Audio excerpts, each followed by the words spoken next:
All right, we are live for the week 6 edition of the DFS Discourse show, brought to you by the Fantasy Coaches podcast and in affiliation with the Unwrapped Sports Network. So, that being said, let's get right into this thing. As you know, I'm your host for the evening. My name is Jesse Clark. You can follow me over at jcrockett24 on Twitter, as you can see below. I am joined by co-host Joe Andre. Joe, thanks for joining us, joining me again. This has been kind of we're now five weeks in a row for you and I, and I think we're kind of getting into a rhythm here. Yeah, we had a good week 5 there. We definitely hit on our leverage in terms of getting off CEH, playing Mahomes with Kelsey and Hill. We talked about playing Watson with Fuller and a little bit of Cooks. Little did we realize that CJ Henderson and Miles Jack were not going to play. That definitely enhanced that call. But we definitely had a good week 5. We were talking about it offline about week 6. It feels like it's going to be one of those weeks where we really hit big, or we're going to totally miss completely. It's looking to be a very hard slate, but I'm looking forward to talking about this slate with you and hopefully helping each other and some of our listeners here. Absolutely. And before we get started, I'll cheers to our fans and everybody that has decided to tune in tonight. Thank you guys for doing that. Make sure if you have any questions or you just want to kind of chop it up with us, make sure you're leaving some comments in the chat room, and we will make sure that we address those. Yeah, you said it. Week 5 is a good one. It's been kind of a thing this year where we have a good feeling going into the week as to what kind of week it's going to be. Week 3, we felt really good. We were successful. Week 4, we admitted we didn't love the slate. We didn't think it fit what we did best, and we did not win. And then last week we came back, we bounced back. We both felt pretty good about it. And honestly, after those 1:00 games, I was up like $100. And I sent you that screenshot. I said, surely nothing can happen. Nothing bad can happen from sending a screenshot after, by 4:00. Surely nothing bad will happen. Of course, I went down, kind of just realized that I didn't have enough guys in the 4:00 slate to really be competitive and take me over the top. But I doubled my money again, and, that's the name of the game. So I made sure I corrected my mistake the week prior, and I played a little more cash to just boost the bankroll just a tad bit more, and that way I could have fun with these tournament lineups. And this week, however, I'm just going to warn you guys, like Joe said, it's either going to be really good or really bad, and that leads me to, one, probably not play as many lineups and as much money into the pot. I'm going to play it a little lighter this week, and I'm also probably going to play a little heavier. I'm probably only going to have one cash game, and I'm going to have the rest are tournaments, just because I feel like so much can go wrong in this slate that I kind of want to get cute and play some off-the-wall guys and game script stacks, and you don't want to do that in cash. So that's kind of my approach this week, and I'm just openly admitting that it could go poorly for me, and I'm just okay with that. So I'm just going to be careful with what I put in and, kind of go that approach for this week 6 slate. So that being said, we typically break down maybe some injuries that have happened, maybe to look out for. And more importantly, we always try to touch on the top 3 or 4 matchups of the week that probably have the highest point totals for Vegas, and or the games that we want to attack the most coming into this, as far as whether it's contrarian or whether it's right along with Vegas. We don't know, but it kind of varies week to week. But this week, it's kind of an odd slate because we only have like really 2 or 3 games that we want to touch on, and then we can kind of just go position by position and list our plays. So, Joe, what's the first game on the slate here that we want to break down? So let's start with the Falcons at the Vikings. So This game opened at 57. That game is down to 54. The big news today was Julio coming off the injury report. He is in at full strength. I'd be curious to see what that's going to do to the line. I'd imagine it's probably going to bump it up maybe a half a point or a point, but definitely worth note. That game has dropped 3 points since it opened from 57 to 54. In terms of injuries on both sides of the ball, we have Hurst and Russell Gage as coming in as questionable. In terms of Atlanta's secondary, Keanu Neal comes in as questionable. God knows that Falcons secondary is already god awful, but if Keanu Neal's missing, it's only going to be even worse for that group. The big news on the Minnesota side of the ball is Dalvin Cook was declared inactive today. So those who won their Dalvin Cook sweepstakes in redraft definitely get to use Alexander Mattison this week. Jesse and I were definitely talking about this. I mean, Madison is a great play in terms of how bad the Falcons have done against pass-catching backs. But Jesse definitely has a good point. He's going to definitely talk about this leverage play. There is a play that needs to be made if you decide to fade Alexander Mattison. I mean, that his ownership is projected to be between 25, 30, 35%. He is going to be very highly owned just because of how bad the Falcons are against running backs. So, Jesse, if you want to definitely elaborate on that leverage play, I mean, I agree with you. I think it's a very solid way to get off that chalk of Madison if you definitely think he there's a possibility of him busted. Yeah, so I'll preface this. In cash games, you almost have to put him in. So, he's going to be closer to 50% in cash games would be my guess. And for tournaments, though, my leverage play is let's load up on this passing game for Minnesota. Let's stack Kirk Cousins, and what I'm probably going to go to more often than not is Justin Jefferson. The reason I say that is because, one, he's way cheaper than Thielen. Two, Thielen had a breakout game in prime time last week where everybody saw him, and everybody is going to want to play Thielen because he's the top option. Justin Jefferson disappointed us. So that recency bias is going to play in our favor. It's going to lower Jefferson's ownership percentage most likely. And, stacking this pass game and getting away from that Madison chalk is a way to still take advantage of this potentially high scoring game. We don't expect this game to just be a 10 to 13 game or anything. I mean, we do expect this game to shoot out.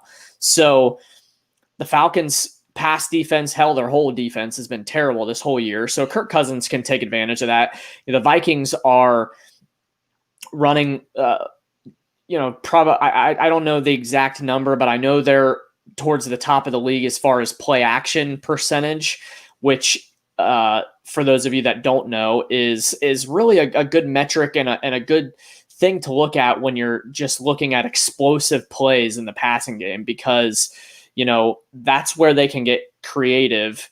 Defense bites on that play action, and then they can open it up downfield. And speaking of downfield, they're also towards the top of the league as far as like average depth of target for their receivers. Kirk Cousins is throwing it deep when he's throwing it. So they don't throw it a whole lot. They don't throw it often, which is kind of a bit worrisome. But you do have that option to fade Madison and play that passing game. And you also, with Julio coming back and him being cheaper than Ridley this week, absolutely, I don't mind the stack of playing Julio on the other side as well. So my recommendation in tournaments, I'm going to have a lineup or two that has Cousins, Jefferson, and Julio going from their side. So that's just my 2 cents. Yeah, never has Julio been 1,100 cheaper than Ridley. I mean, it's been, what is it, about 3 weeks since Julio's been full strength. Not since that Dallas game, but even that Dallas game, he came into that game healthy, but he aggravated that hamstring. But yeah, to see him $1,100 cheaper, he's almost a must play at that price if you think he's healthy, as he is being off that report. I guess one other note on terms of the Minnesota side of the ball, Irv Smith had a decent game against the Seahawks on Sunday Night Football. The Falcons have struggled against pass or tight ends. If you definitely want to save some money, he is the bare stone minimum on DraftKings at $2,500. But again, it's a tough call on. They haven't incorporated Irv Smith as much as I feel like they should have, because I mean he's clearly the better tight end between him and Rudolph, but it just hasn't translated to results yet. But definitely worth noting that he is just the absolute $2,500. I mean, just stone cold minimum. a tournament play if you're willing to go that cheap and honestly have the intestinal fortitude to make that move. Yeah, we said on the stream last week that we were into Matt Ryan, and then later in the week, we both kind of texted each other and we said, yeah, we're kind of starting to fade off of him, and we're glad that we did because he had another really bad letdown performance. Are you going back to him at all in a game stack here, or are you just looking at Cousins probably on that side? I'm more confident with Ryan this week. Once Julio was declared out, the game logs kind of show for Ryan. Julio being ineffective or just out has definitely altered his numbers. Definitely getting Julio back on the perimeter. I think it's going to help his overall effectiveness. I'll be back on Ryan again this week. Yeah, and the problem with him is he's 6,600, so he's still the fifth most expensive quarterback on the slate. So that's the challenge of getting him in the lineups is that he's been so poor, but he's still one of the highest priced guys, which doesn't make any sense. But, it is what it is. So is there anything else about this game you want to discuss or you want to move on to the next? Let's go on to the Lions and Jags. This game opened at 52.5 points. That game has risen 2, so it's up to 54.5. On the Lions side of the ball, we have Adrian Peterson coming in as questionable. It looks like he's going to play this game. Desmond Trufant is also questionable on the Lions secondary. On the Jags side of the ball, you have Eifert, DJ Chark, and Laviska Shenault going in as questionable. On the Lions side of the ball, we have Stafford and Golladay probably projected as one of the more popular stacks this week. In terms of DK's salary, it's only going to take about roughly 30% of your $50,000 in salary cap. On the opposite side of the ball, a lot of people are probably going to look towards Minshew and the pass catchers, but definitely don't discount James Robinson as the Lions allow the most fantasy points per game to running backs on the ground. Definitely a play that's going to get overlooked, and I'd be curious to see what you think about this game as well, Jesse. Yeah, so James Robinson was my guy. I had him almost everywhere last week. He was a little overlooked last week as well, and I'm telling you, he was 2 plays away from having 2 touchdowns in that game and really paying off for us. I don't want to go without him again this week. If he's going to be overlooked again, yeah, I'm into him again. He is fairly pricey and he is expensive, but that's going to take down his ownership. So the problem is these pass catchers with Chark being most likely out for the week. These pass catchers for Jacksonville are going to be so cheap as well. So it's so tempting to try to get them in as well. Especially if you're trying to play Golladay or somebody in that Detroit passing game, you kind of want somebody on that other side. So yeah, I'm kind of going both ways. I really like the cheap options in Shenault and Keelan Cole, but I have a feeling Shenault might be a little more popular than I want him to be. So I might be out on him if that's the case. I've seen a lot of buzz on Twitter over the last couple of days of how good he's looked and maybe he gets extra chance to have more targets, et cetera, et cetera. So I'm thinking he might be pretty popular. And once these ownership projections come out, which we normally do have those for this show, but we don't have them yet this week. So hopefully we can get those in, within the next day or so, and we can post those online where we obviously do our DFS Darlings article each week where we list our top plays. Joe and I do a dual article. So that'll be coming out tomorrow as well. So hopefully we can get a better feel of where the projected ownership is coming from. But I love Robinson. I love Keelan Cole as a pivot to the Shenault play. I think I'm starting to warm up to the idea of playing Marvin Jones. And I know we kind of discussed this briefly via text, but I think Golladay is going to be really popular and for good reason this week. He's facing one of the worst secondaries in the league. They're beat up. They have some rookies back there. But, Marvin Jones has showed out in the past as well. And he when he has these blow-up games like he did last year for a Thanksgiving game, I believe, they're like 2-3 touchdown games where he just blows up. So in tournaments, those are the types of guys we really want in there. And at 5,100, that is significantly cheaper than Kenny Golladay. Is $1,100 cheaper. I'm kind of liking Marvin Jones a little bit. I know he's disappointed, but I feel like maybe off the bye week, from I don't know if you've heard this, but apparently the biggest issue with Matt Stafford this year has been his footwork. For whatever reason, I don't know if it's the back issue that he had that to get repaired and recovered over the offseason, and maybe he's just not back to his full form. But I know they were working diligently on trying to correct that footwork issue over their bye that they just had. So maybe that lends itself to a big Matt Stafford passing day, although I feel like Stafford might be fairly popular as well. So do you have any specific leans for this game? I do like this game as far as an over-under or total. Stack this game, guys. Like, get some pieces in this game. I almost feel better about this game than are just as good as I do with the Minnesota and Atlanta game. So there's some circumstances in that Minnesota Atlanta game that could really hurt us as far as just game script, pace of play. Dan Quinn not there any longer, so maybe they change their style of play a little bit more. Maybe they're not so pass happy.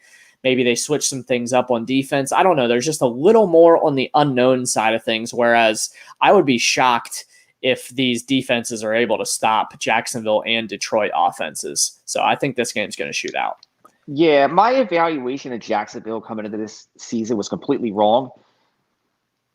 So the Jets pretty much are what I thought Jacksonville was going to be. The Jets are god awful. Jacksonville is pretty proficient on offense. Yes, they're terrible on defense, but that's kind of what we want. We have this efficient offense with Gardner Minshew coupled with this terrible defense. It just raises the ceiling of both sides of the ball offensively. So all the ceilings of all these players definitely goes up. In terms of Marvin Jones, my only concern is volume. Since Golladay came back in week 3, clearly Galladay's been the most targeted player, with Hockenson second, Amendola third, and Swift's actually been has out-targeted Jones more too. That's my only concern. I like Jones as a pivot off Golladay for sure. My only concern is volume with him. He's only seen 5 targets in 2 weeks, and hopefully that does change heading into this game. Talking about, both teams do struggle against the slot. I do like your call with Keelan Cole as a pivot off Shenault. Yeah, both teams are allowing the seventh most, or during the top 7 in fantasy points allowed to the slot receiver. So Keelan Cole lining up as much as he's done in the slot. Even Danny Amendola is kind of a play, but definitely I'm going to have some Hockenson in some of my lineups as well. But yes, from a stacking perspective, this is definitely one of the games we're going to look at. And one of the next games we're going to cover after we cover this game, that's going to be another one. There's a main 3 on this slate. It's your Atlanta, Minnesota, it's your Detroit, Jacksonville, and it's your Houston, Tennessee, which we're going to cover next. Those are going to be the most 3 popular games, and for good reason. It's definitely games we want to have exposure to, and it's definitely why we're covering on this podcast for sure. Do you think this? Let's just move on from the Detroit and Jacksonville game. I feel like we kind of mentioned who we like in that game. I will say, do not sleep on James Robinson. Get him in a lineup or 2, because I'm telling you guys, he's going to blow up here soon, and you don't want to miss out on that. So, and he's getting consistent catches and targets as well, almost every single week. So I know Chris Thompson's that pass catching back normally in the 2-minute drill, but he's actually been a little more involved over the last week or so. His snap percentage and his target share and his routes run have increased. So I do like James Robinson. I don't want to give up on him, but my most high owned running back will probably be in this next game. And I'm curious to see what you think the ownership percentage of these guys in particular are going to be. And that is this Houston and Tennessee game, correct? Yeah, so we're going to move on to that game. In terms of injuries, the only injuries worth of note here, pretty much on the Tennessee side of the ball, Taylor Lewan's going to come in as questionable, as well as David Clowney on the defensive side of the ball for Titans. So you have the Titans coming in on Tuesday night pricing. So you have Tannehill coming off I believe a 3-touchdown game. He's only 5,900, and even A.J. Brown, for the talent that he is, he's only $5,600, which brings us to what I believe is going to be Jesse's favorite play, which is both off them. We'll cover the Texans side of the ball too, but I definitely want to give it to Jesse here because Derrick Henry's too cheap. Even if, again, Tuesday night pricing, 2 touchdowns, had that game been played on Sunday, this dude would be 8,000 off the bat on DraftKings. He's way too cheap given this matchup that he's going to have against a Titan soft rush defense. Yeah, but here's the issue. He is right about the same price that Alexander Mattison is, and that's where I'm talking about this leverage play. We talked about it with Cousins. This is also another one on Henry. People are not going to be able to afford to put Henry and Mattison in their lineups. So they're going to have to choose one or the other. And with Mattison being so expensive, this is our leverage play to where we can take advantage of a high over-under total, according to Vegas, and for good reason. These defenses are terrible. Derrick Henry just came off a 2-touchdown performance. Now, if Lewan is somehow out, I'll tell you, I'll probably be pivoting to another guy we'll discuss here in a bit.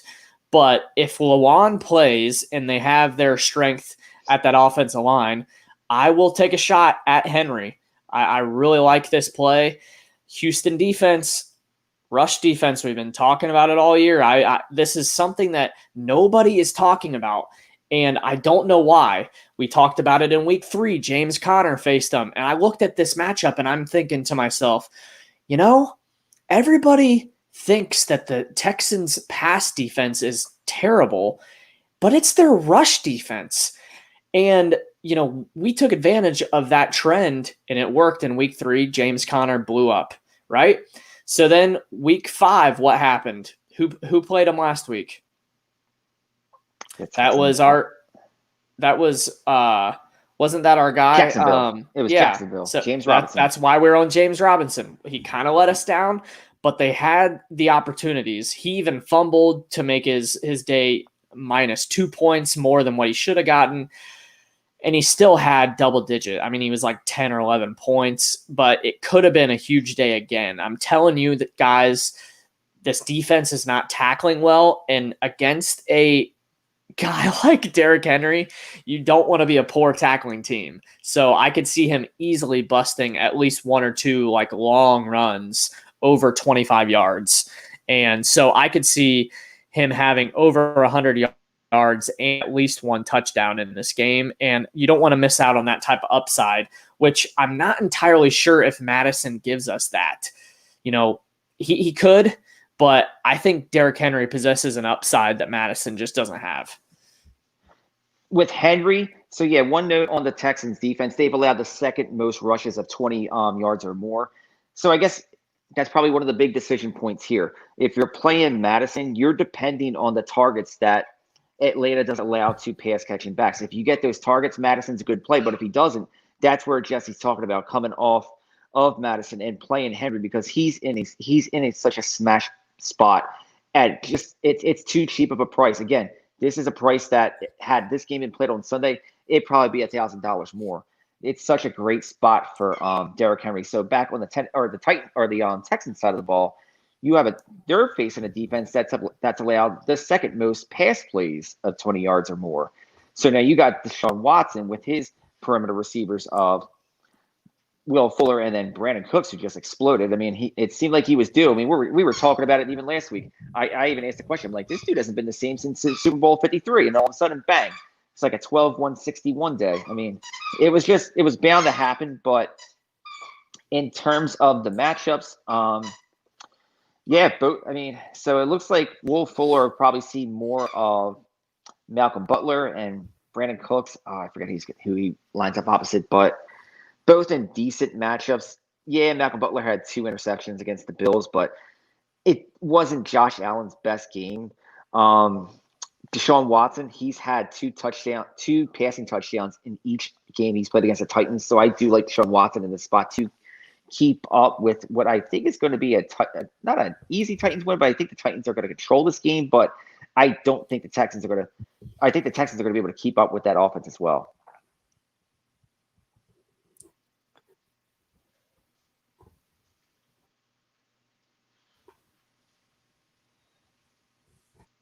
Yeah, no, I totally agree.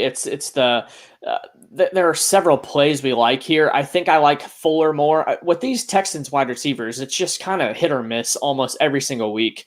So you kind of have to play, okay, this guy went off this week, so we got to go over to this guy. And this guy's going to be highest owned, so we'll pivot to this guy. Brandon Cooks went off last week. probably going to be higher owned because he's cheaper. And I'm going to go to Fuller. Fuller has blow-up potential. He always does. This is a great matchup for him. And I like some of the Titans as well. I think Jonnu Smith's a really good play. I think he's probably going to be really popular. I think Tannehill's a really good play, really cheap, over like $5,900 for Tannehill is just ridiculous. I don't care if they're a rush first offense or not. They are running a really efficient pass offense as well. So, I like all those plays. I'm not a huge fan of A.J. Brown, just given the coverage issues with Bradley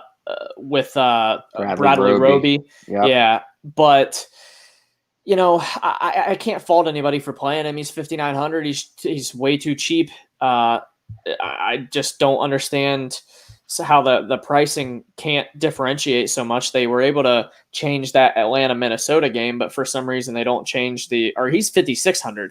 They don't change the prices for these Tuesday night games. So that being said, my favorite plays are probably Tannehill, Watson. I like Watson a lot. I just don't know who to stack him with besides Fuller. So I'm probably going to go Watson, Fuller, Derrick Henry, Tannehill, Jonnu Smith, like all those guys. I guess one other play to consider if he does come off the COVID list, with A.J. Brown drawing the harder matchup, Vernon Hargreaves has struggled mightily this year. So if Corey Davis did come off the COVID list, he'd be somebody I would consider at 4,800. He's only 800 cheaper than Brown. It's definitely more a play I consider if Brown was more expensive, but given the easier matchup, it's definitely a pivot play I would definitely consider, especially because Brown's ownership is definitely going to be high. You look at that price should be 6,500. He's way too cheap, but I do like Davis as a pivot off Brown if he does come off the COVID list. All right, so we broke down these three games. Off the top of your head, are there any of the three that you're leaning towards more so, as far as like, we always kind of talk about this and it's like, okay, I'm going to have, large exposure to this person. And by large exposure, we probably mean like 50% of our lineups or more. Is there a given game that you feel best about? Like right now, obviously we can kind of things change hourly, minutes, things can change at any time, but is there a certain direction you're leaning towards? There was an article I had written about, and I posted that on the Fantasy Coaches podcast. So it's pretty much tracked the perfect lineups based off number of fires, perfect lineups, and based off the DraftKings Millie Makers. So one of the trends in terms of quarterbacks is that over the last 2 years, 15 of the 34 perfect lineups, and I forget the milli. I think it was either 16 or 14. It was like one off in either direction. But anywho, so most of the perfect quarterbacks were playing indoors. So I definitely consider environments. So that Atlanta-Minnesota game being indoors is definitely something I take into account for sure. But if I had to pick a game, that Detroit-Jacksonville game, both defenses, I mean, don't get me wrong. The Atlanta-Minnesota defenses, they don't inspire much confidence either. They're both terrible. But there's something about that Detroit-Jacksonville game. I could just see that going off for like a 35-32 or 34-31. I mean, all three games had that propensity. But I'm kind of looking at, I think right now, in terms of everything that we know, in terms of injuries, everything else, I'm looking at that Detroit-Jacksonville game right now the most in terms of overall plays. Okay. One thing as far as weather is concerned, obviously that's being played in Jacksonville. You know how those rainstorms can come down in Florida. So if you are going to be heavy on that game, make sure you're tracking that weather on Sunday morning pretty closely, because that does make an impact on some of these games. And like you said, it can drastically change an over-under in a game. I'm leaning more towards that Houston and Tennessee game. So I don't know exactly how I want the rest of my lineup to look, but that's probably where I'm leaning towards more so than the others. But I do really like that Detroit-Jacksonville game, the thing that makes the Detroit-Jacksonville game so enticing is that all these guys that we want to play are so affordable. So you can kind of fit a lot of them in, so the hardest one is going to be this Minnesota and Atlanta game because so many of these options that we want to play from a positional standpoint are just so high priced. The quarterbacks are easy to fit in, but these running backs and wide receivers are going to be really difficult to fit in. So that's the struggle there. So, okay, we've broken down our top three games of the week. Let's just go position by position. We will now discuss, all plays are in our fair game here. And we're just going to kind of break down our favorite plays of the week. Maybe we won't kind of rehash some of the ones that we've already discussed, but we'll maybe mention some ones that we haven't. So the ones that we haven't discussed, Fitzpatrick, I like him this week. He's been balling this year. I got to give it to Fitz. I mean, you would have figured they would try to turn it over to Tua, but he's making it very hard for them to do that right now. He has played very well so far. He absolutely has. And if you're going to play Fitz, who would you stack him with? I feel like it's got to be Parker or Gesicki, right? I like Gesicki this week. I do like Gesicki against the Jets. Okay. Well, so that's really the only other quarterback that we haven't discussed here. I mean, you wrote up Aaron Rodgers in our article here. I'm not going to have any exposure to him. I'll just be honest. I think that Tampa Bay matchup is a little bit daunting, and I just don't want to go there when I have so many other options. I totally get it. It's a high over-under, high expected total. Packers are favored. So I get the idea of plugging him in, but I just can't justify spending up there at the quarterback position this week. One other quarterback before we do move on.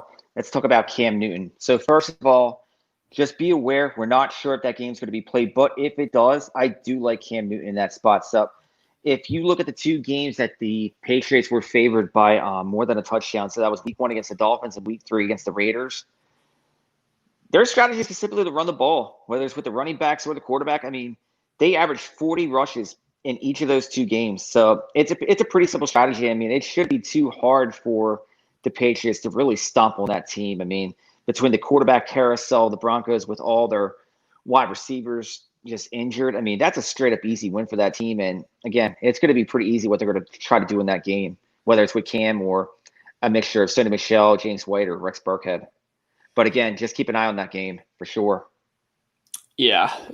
I didn't even really think about him, even though I have him on redraft teams, kind of just crossing fingers and hoping that game plays at this point. So running back position, let's head over there. So guys we haven't discussed, Mike Davis is gosh, man, he's so hot. He is just on fire in the league right now.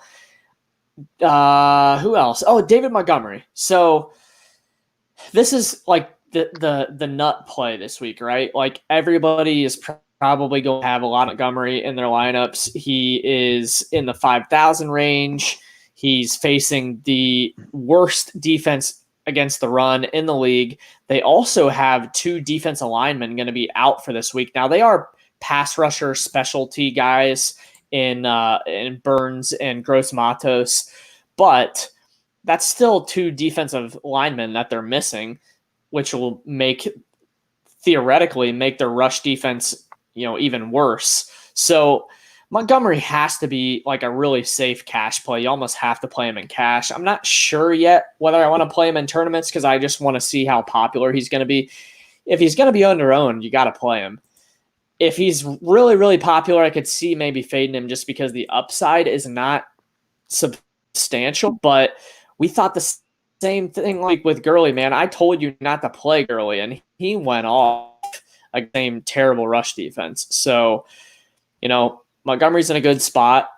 The other 2 guys that we have written up are Myles Gaskin against the Jets and Antonio Gibson against the Giants. Do you prefer one over the other? That Jets defense is so terrible. They're the second worst defense aside from the Cowboys. I mean, the Jets have allowed 30 points per game.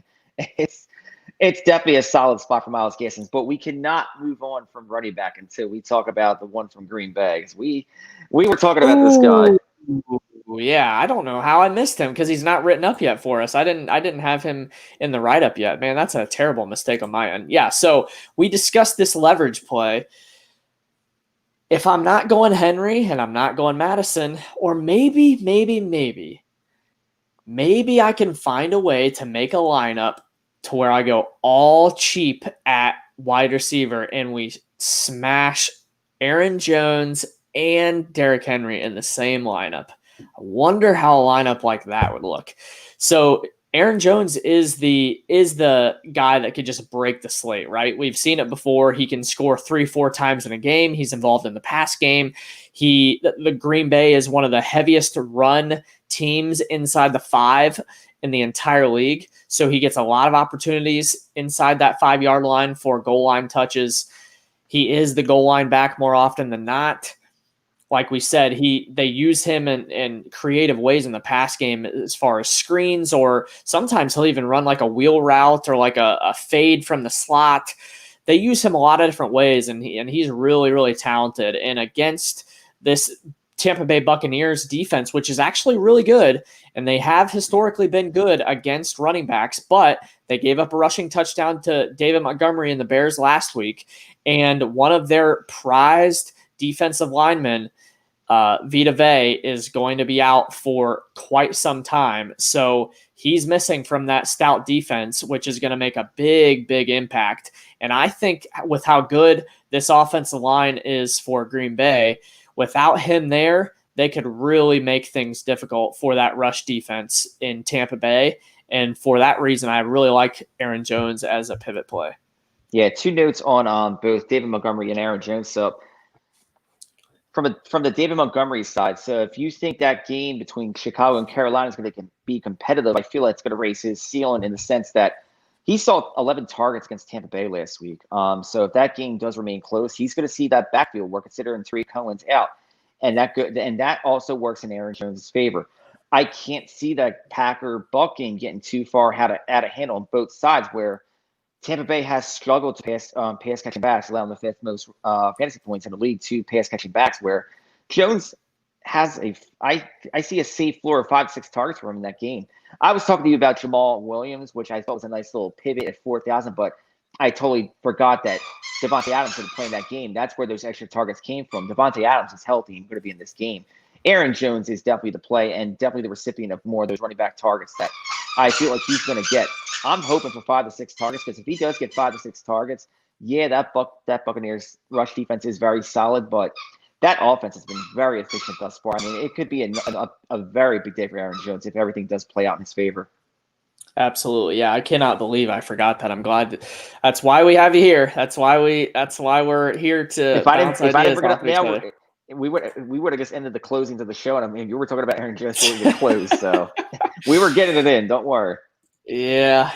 Good call. Yeah. So hopefully it works out for us. Those are kind of the pivots we're going towards. And I did mention Antonio Gibson as well. Giants have been terrible against running backs as well. Zeke scored, I think, twice last week. Yep. Giants defense just isn't that great, but the one bright spot of their defense has been James Bradbury on the outside. So they have really struggled with opposing running backs, and Gibson's been getting more and more involved. I think he played like 90% of the running back snaps for the Washington football team last week, which is a season high. Obviously, he's just creeping up and up every single week as far as overall share of that offense. So I kind of like Antonio Gibson there as a cheap pivot if you need one. So it's probably between Gaskin and Gibson there, depending on which guy you like more. So let's move on to the wide receiver position. We got a lot of guys to mention here. So we mentioned the guys from Atlanta, Minnesota. Obviously, those are all in play. We mentioned Will Fuller in Tennessee. One team we did not mention yet is the Pittsburgh Steelers. Juju Smith-Schuster is in a smash spot. Browns have given up probably the most slot coverage, production in the entire league. Juju Smith plays primarily in the slot. Then you got the big blowout performance from Chase Claypool last week. He's coming in at a low like $5,200. And then James Washington. Deontay Johnson is out this week. So for those of you that do not know, get him out of your daily lineups, your weekly lineups, your yearly lineups, whatever any sort of ownership share you have of Deontay Johnson, get him out of your lineups because he is injured and not playing. So that definitely shrinks the target share for these other three. So is there somebody you prefer in that mix? I'm a little concerned about Juju. Something about him in the first 4 games. His yards per reception and yards per target are definitely at career lows right now. I don't know what it is or why that is. It definitely gives me a little bit of hesitation towards Juju because, naturally everybody's going to look towards Claypool after that 4-touchdown game, but just the way, I don't know. I don't know if it's just Big Ben and Juju not seeing clearly right now, but it definitely, I didn't necessarily like to play receivers at big games like that, but just the way Juju's performed, it kind of gives me a little less hesitation to go back towards Claypool because he seems to be the more efficient wide receiver thus far right now, even after just one game like that. But at the same time, definitely don't discount James Washington either. A lot of the ownership's going to go towards Juju and Chase. James Washington can open up that field. The Browns got Denzel Ward back there too, but Brown secondary could be burned. It could definitely be burned, and we'll get the tight ends in a little bit. But yeah, definitely Claypool's on the radar. But again, don't discount James Washington either. We're kind of doing this on the fly, and I hate to do this, but more I think about it, I kind of like Ben. This week. What do you think about Ben as a potential pivot away from some of these more popular guys at the quarterback position? The thing with Ben is, his home road splits have been so extreme over the years. I don't know if that's necessarily like that anymore, but I do like Ben against a vulnerable Browns secondary for sure. The Browns front has been pretty solid against running backs, where if they're going to move the ball, it might be more through the air than it's going to be on the ground with James Conner, Benny Snell, all that cornucopia of running backs they got. Yeah, he threw for 3 touchdowns last week against your Eagles, and he's got that blowout potential. We've seen that from him in the past, and now he's got elite playmakers there in Chase Claypool. James Robinson's really good at the contested catch. Juju's still good. He's not looking great this year, but as far as just like a trustworthy target, he can get the job done. So, he's the most expensive of the trio, so it's a little harder to go there, but I kind of do like when we talk about this, and I like kind of attacking that Brown secondary because they are just not that great. So let's move on to, we kind of discussed the Detroit guys and Galladay and Jones. Who else have we not discussed? I'm going down the list now. All right, go ahead. I was just going to say, what about Jamison Crowder against Miami? Hey, he's been Mr. Consistent. Yeah, he's missed 2 games, but in every game he's played, he's got 100 yards. He's met the DraftKings bonus. He's scored over 20 DraftKings points every week. He's their most reliable weapon at this point. The Chris Herndon hype never lived up to what we thought it was going to be. Rashard Perriman's questionable. It looks like he may play more than he's not going to play, so it looks like he's going to play. But at the same time, it's hard to get off him just the way. Not even just Sam Darnold, but just even the way in one game Joe Flacco looked towards him. He's had double-digit targets every game at 6,100. I don't mind going to him. He's just been a model of consistency thus far. They haven't officially announced it yet, but Denzel Mims might make his NFL debut as well this week, so they might take him off IR. So I don't know if that's going to happen or not. He's listed as questionable as well, but just something to note.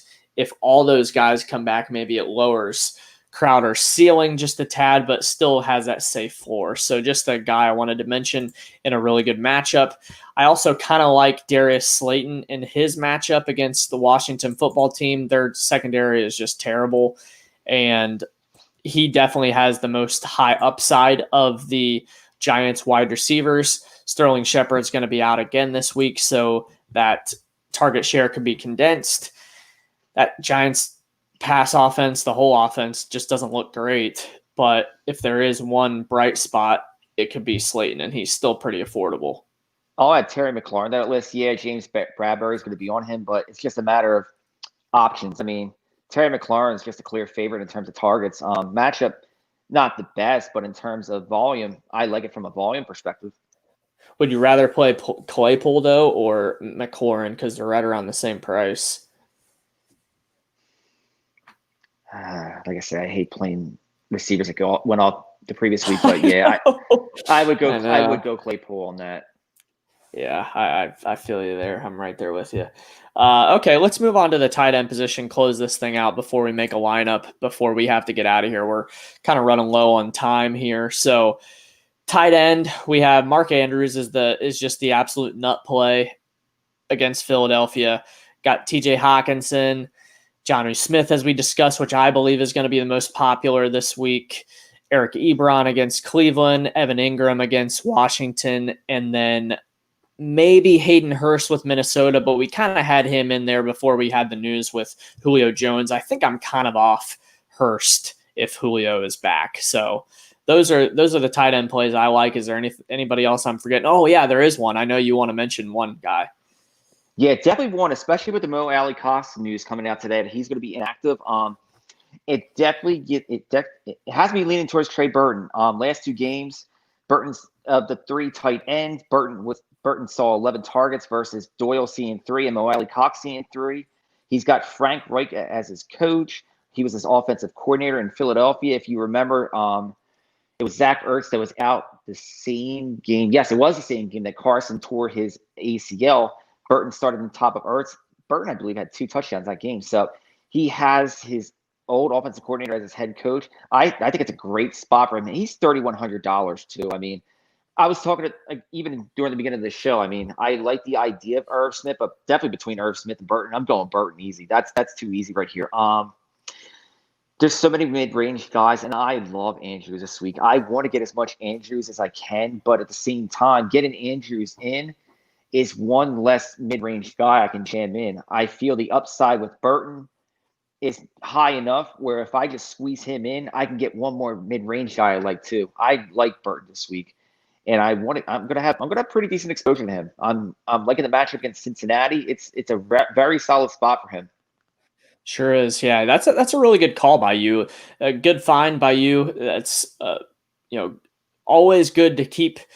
Sometimes you just got to keep scrolling. You got to scroll down these names. You got to be creative. You got to think about things. And sometimes it's just kind of sure happenstance when you're like, all right, this is all I have left. This is the only salary I have left. And then it just scrolls there for you. It only gives you so many options. And then you're like, oh my gosh, I didn't even think about this guy. And yeah, you're exactly right. With Mo Alley Cox out, Trey Burton's target share last week, even with him in there, was pretty high coming back. And the coaching staff really likes him. Phillip Rivers has shown a propensity to throw to his tight end over his career. I like Trey Burton a lot. That's a really good call, and that's a good salary saver guy. So I would say if you're not going up for Andrews or Jonnu Smith, for me, it's probably going down to Burton. I know we mentioned other guys, but really for me, those are the 3 I'm going to play more often than not. So even overall for the week, I'm still wary on the week. But when I saw that news with Cox, it definitely made me feel a little bit easier. It's just one of those things. It's just let the week play out. What looks like one thing come Tuesday, Wednesday, when the salary is released, everything changes once these injury reports come out. Once these people, players are declared inactive, that's when you really narrow down your options. You know what you're actually going to work with. What you're actually working with on Friday versus what you thought you were going to work with Wednesday, especially in a year like this. It's 2 totally different things, especially with all these games that are potentially going to be rescheduled with COVID. It's just a matter of just paying attention, just finding your spots. And that's exactly what Burton is this week. It's a solid spot. Yep. No, I'm totally there with you. So that will wrap it up for our positional breakdown. Let's make a cash game lineup here live on the air. We have cashed 2 games in a row, full transparency. We cashed in our terrible week 4 matchup somehow. We somehow cashed that lineup. And then last week we did even better with our week 5 lineup. So let's try to make it 3 in a row here. Let's keep this good luck going. Let's make this cash game lineup and then let's sign off. So Who do we want to go at quarterback? For me, it's probably Watson, or we're going down to Cousins or Tannehill. For a cash game, I would almost want to pay down here. Let's go Cousins here. Okay. Inside that dome. We don't have to worry about weather being a factor, especially against that terrible Falcons secondary that could be missing Keanu Neal. But keep this in mind, we're going to put Madison in this cash game lineup. I'm down with that. Hey, the target, I mean, just him seeing the targets, I mean, he could definitely see a receiving touchdown where they both get the 10 points there. Okay, so you want to keep Cousins? Let's keep Cousins and Madison. Okay. I see your point. All right. Yeah, do you want to – so that's what my worry about this game was. Cousins, for me, has too much downside for a cash game lineup. Yeah, he's more attorney play here. Yeah. I almost want to go down to either Tannehill or go up to Watson. Let's start at Tannehill. We have that extra $1,100 remaining. We can bump him up. Okay. So do you want to plug in Burton as your cash game tight end, or you want to go somewhere else? I'm going to go Burton here. I do like Burton. There's a lot of things we could do with Burton with that savings. Or wait a second. We could even plug him in at flex, but I almost feel like if we're going to play Tannehill, we almost have to play Jonnu. I feel like, right? I mean, yeah, Jonnu or AJ Brown, one of the two. Yeah, I want to go Jonnu because there's too many other options for wide receiver. Let's plug him in. Wide receiver, I mean, is Claypool like a lock cash? Essentially at this point, yeah, he is. All right. Pop him in. Is he 52? Yeah, he's 52. Yeah. Then we have, do you want to play Galladay in at cash probably too at 62? I love his spot this week. I love his spot. All right, so we'll go Galladay.